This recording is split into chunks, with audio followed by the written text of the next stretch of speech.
After a week with the lads, I was long overdue some downtime. 8 days of drinking had taken its toll.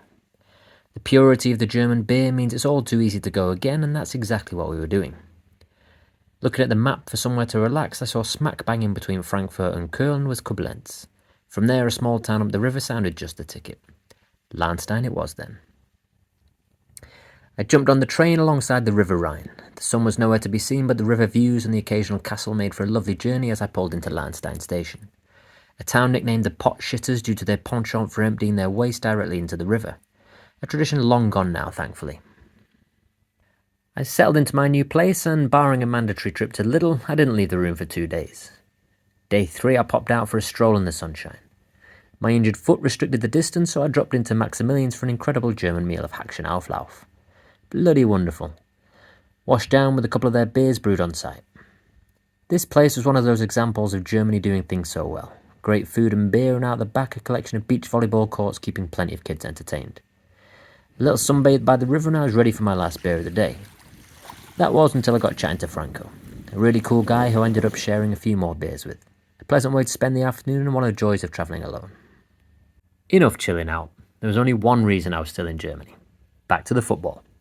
England versus Slovenia. Due to the expensive accommodation in Cologne the night before the game, I opted to arrive on the day. My main mission of the afternoon was to catch up with my friends Barney and Andy and enjoy the vibes. Job 1 was to drop the luggage at the station, as I had no accommodation for the evening either. More on that later. With that sorted, it was on to the centre to join the festivities. Always a great feeling catching up with old friends while hearing the England fans in full voice. Sun shining down on us, and most important of all, the beer was flowing. Several hours on, we headed into the stadium. Details are a little patchy by this point.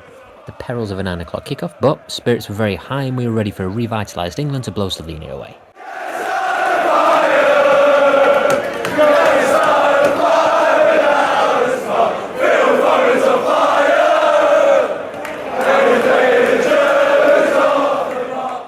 There were plenty of calls for changes from Gareth after an underwhelming start to the tournament, and his response was Conor Gallagher for Trent. This did little to inspire his doubters, but let's see. The setting for the evening's entertainment was the Rhein-Energiestadion, home of FC Cologne, who unfortunately had just suffered relegation to Bundesliga 2, meaning this division accounts for 5 of the 10 stadiums represented at Euro 2024. A dour game ensued where my abiding memory would be the pain in my hands caused by what seemed like 30 minutes of clapping while singing The Great Escape. The only solution when things aren't clicking on the pitch: get behind the lads regardless.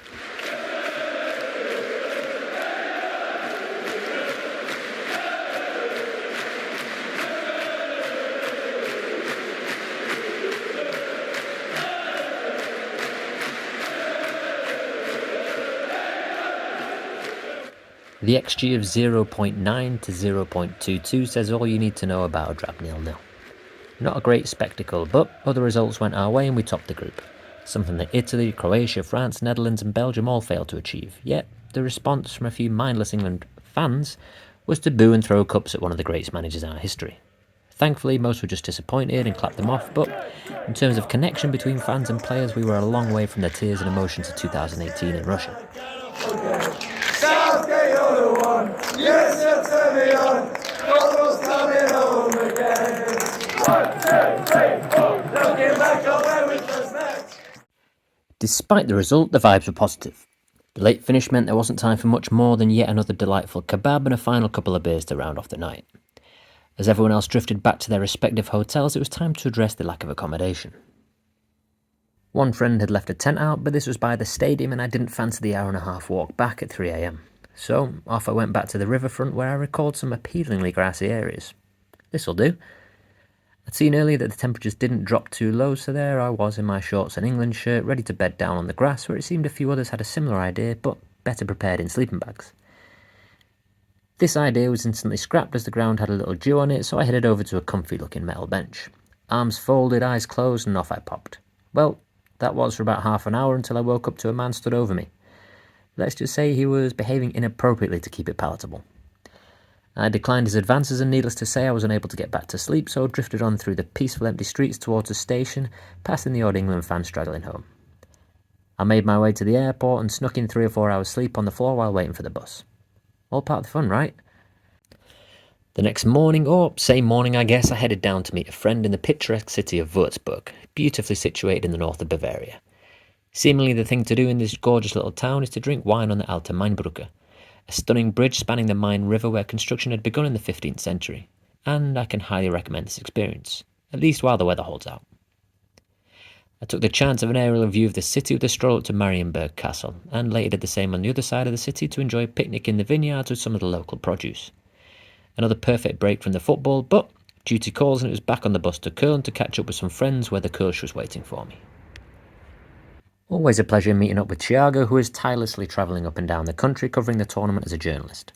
Scooting around, we passed some beautiful spots with everyone enjoying the open green spaces and also sampling another form of grass that had recently been made legal in Germany. Happy vibes. Overall, a really vibrant and happy place to spend an evening. Morning meant gate crashing a Scottish tour party. My TUFC teammate Connor was over with his pals, so I joined them for some beers in the fan zone. We watched Switzerland outplay Italy before the place filled with Germans ahead of their second round game against Denmark. Not quite an electric atmosphere, but the locals were happy to see their hosts advance after a rain delay despite a valiant effort from the Danes.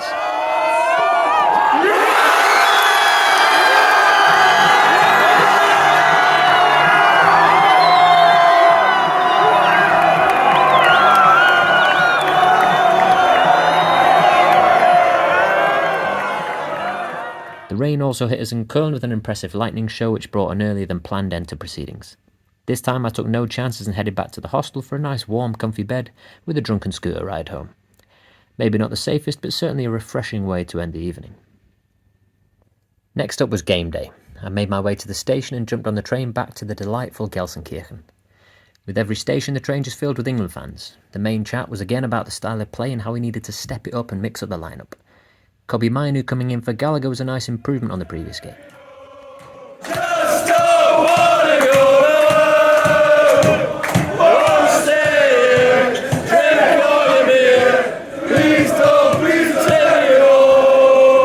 While my good pal Barney had gone home after the Slovenia game, his brother had taken his place, so I was once again in good Caswell company. We met up at the Fankneipe 𝐷𝐼, a very authentic traditional bar where the Schalke fans would gather before and after matches. A great spot that meant a visit back to Gelsenkirchen to see the local team had gone way up on my wish list. We sunk a few beers and headed onto the stadium with a tram ride. Made all the more enjoyable with plenty of England fans singing away. Arena auf Schalke, or the Veltins Arena as it's known, was the home of today's match. Appropriately named given the sheer volume of Veltins we'd got through in our early visit to the city. The 54,000-seater stadium was built in 2001, just ahead of the centenary of the club, and is another that hosts Bundesliga 2 football after Schalke's relegation in 22-23. We had perfect seats right behind the goal and right next to the bar. Brilliant. The fans were in fine voice and was the best environment I'd seen inside the concourse. Everyone was ready for the big game, but the players once again didn't really respond. It wasn't without warning, but Slovakia's star man Ivan Schranz put the underdogs ahead, and that's how it stayed until half-time. At the break, we bumped into some familiar faces, including Big John, who I'd crossed paths with at 2 previous World Cups. Always an entertaining character. As we were still going over the poor first half and topping up our pint glasses, we heard the roar and turned to the screens to see Phil Foden had put the ball past Martin Dubravka. As our delayed celebrations got underway, we saw the inevitable VAR check rule it out. But at least we realised the game was back on. As the second half progressed, England didn't ever seem to be overwhelming the Slovaks. Not too many clear-cut chances and a seeming lack of urgency. Continued frustration in the stands and at times vitriol aimed at our leader. As we stood in the aisles doing what we could to encourage you, and I was getting impatient with Gareth's lack of desire to make changes, but eventually substitutions were made. A lovely Palace fan I'd met on the train earlier had said, "I'm nervous, this has Iceland vibes about it today." And by God, after 94.5 minutes with just 86 seconds on the clock, it was hard to argue. It sure felt like it was going to be one of those awful days that we have suffered several times over the years. But no, not this time.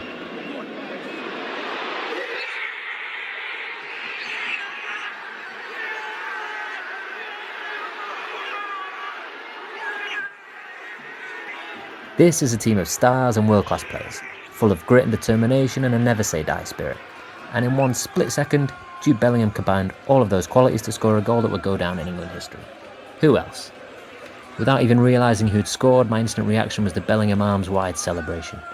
Relief, euphoria, huge combination of emotions that only sport can bring. 1 second later, I was about 9 rows further down the stairs, swimming amongst a sea of bodies. Pure elation. An incredible moment that will live with us forever. On the final whistle, it was back to the concourse for a swift beer and a chance to let off some steam.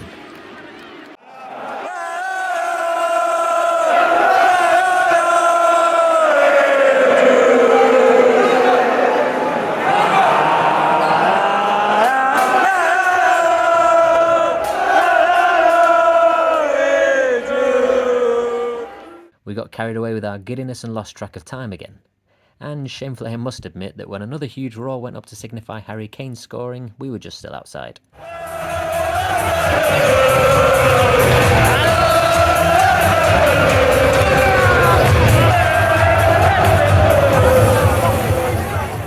But who cares, we were winning. An incredible 10 minutes left us singing our hearts out until the final whistle.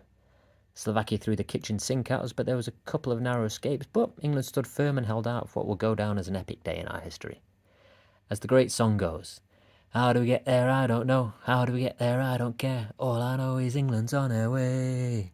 On our way, to the way, on our way.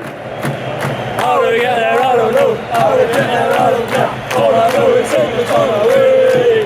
On our way, to the way, on our way. How do we get there, I don't know. How do we get there, I don't care. Oh, how we'd have loved a simple textbook 2-0 win, but my God, didn't that single moment make all the lacklustre football worth it? In 30 years, no one will care or remember the performance, merely the joy and emotion that those moments bring.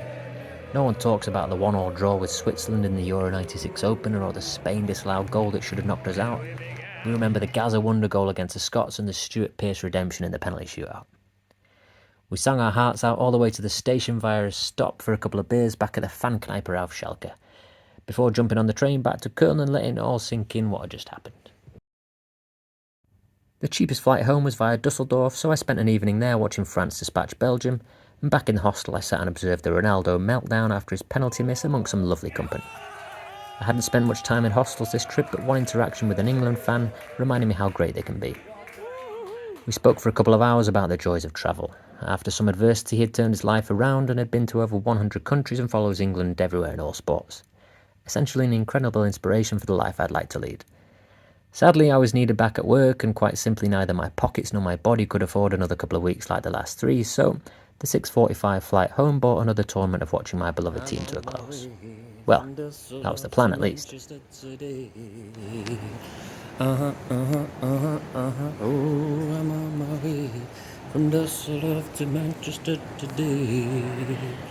Hey, yeah, yeah, yeah.